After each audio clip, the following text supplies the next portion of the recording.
Yes, sir. Thank you. Thank you for being here. Appreciate it. So first, just a plug for the long-form dialogue. I've listened to you on Joe Rogan, and I hope that you can do more of that in the future. It's very valuable. My question is about term limits. Can you talk a little bit about your thoughts and feelings on that, and when you get into the White House, what you will do about that? Thank you. The thing I love, first of all, let's talk about podcasts for a sec. It's great to be able to have those long-form conversations because it allows listeners or viewers to be able to get past like the 60-second sound bites that you get on the debate stage. And actually, I've had people who come and come to our town hall and, like you say, I saw you on Joe Rogan, and I feel like I already know you because I sat there and listened to you for 3 hours, which is the average time for a Joe Rogan podcast.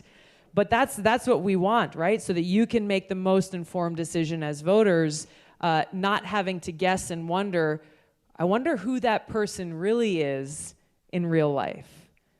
Away from the reality TV show debates, away from the rehearsed talking points that you'll see on a very short news clip. What do you really like? And this is the great thing about podcasts. I've just launched my own to be able to have a good platform where we're highlighting the voices and experiences and stories of people across our country. So we just put our first episode out on Monday. You can check it out, the Tulsi Gabbard podcast. For that very reason. Term limits. The reason why so many people are talking about term limits is because you have entrenched politicians in Washington who seem to forget about where they came from and who it's difficult for anyone to try to mount a challenge because the power of the incumbency, which comes with a lot of money. And it comes with a lot of money from PACs and from lobbyists that challengers have no access to. So when we talk about term limits, I like to talk about it together with campaign finance reform. Because even if we have term limits, and it's a discussion and debate we need to have as a country, should we implement them? If so, how long should those term limits be so that you get the benefit of someone who's able to gain some experience and know-how in doing the job, but you're not left with someone who's there forever.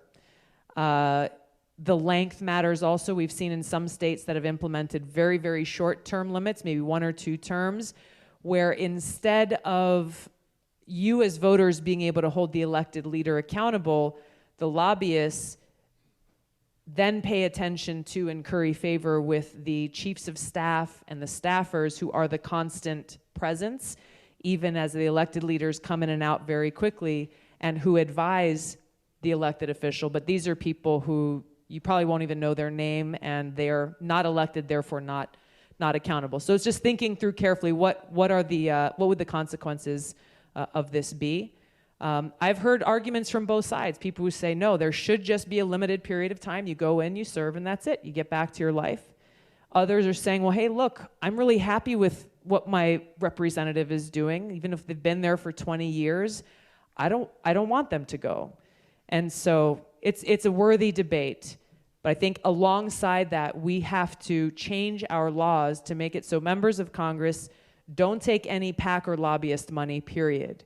Only contributions coming from voters just like you across the country, so we have the confidence in every one of our elected leaders that their campaigns are fueled literally by the people that they serve. And so rather than ending up with what we have today, which is where many members of Congress will spend breakfast, lunch, and dinner in Washington with lobbyists raising money, collecting checks at every stop of the way, spending a few more hours every day calling other lobbyists for more checks and more support, and then going in and dropping in to cast their votes or dropping into committees here and there. Spending more time on fundraising within this bubble of Washington than they're actually spending on fulfilling their responsibility to their constituents. So these two things have to be done together if we really want to reach the intent of leveling the field so that voters ultimately have real choices, whether it's through an incumbent or a challenger, that you'll be able to have access and hear from everyone equally.